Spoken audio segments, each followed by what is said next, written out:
屬鼠2026年咧係有大耗同歲破啊，主破財嘅。結婚置業添丁固然係大破財啦，但係搞白事書、賭債俾人詐騙、開刀做手術都係大破財嚟㗎。咁所以重點係個天咧就唔會理你啲錢使咗去邊，只係會認得你有冇破到財啫。嗱，咁就俾到好多操作空間我哋啦。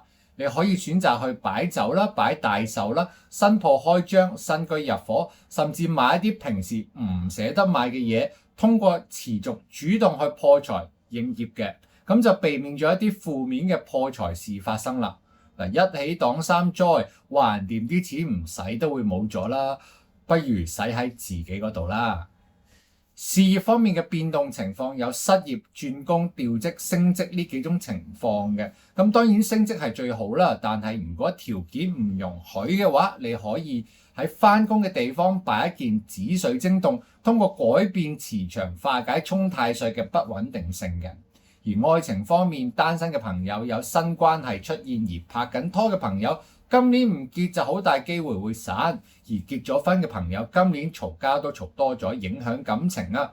而健康方面，因為有災煞星帶嚟血光，所以一有咩事就屬於大鑊嗰種啦。所以當務之急都係要化太歲先嘅。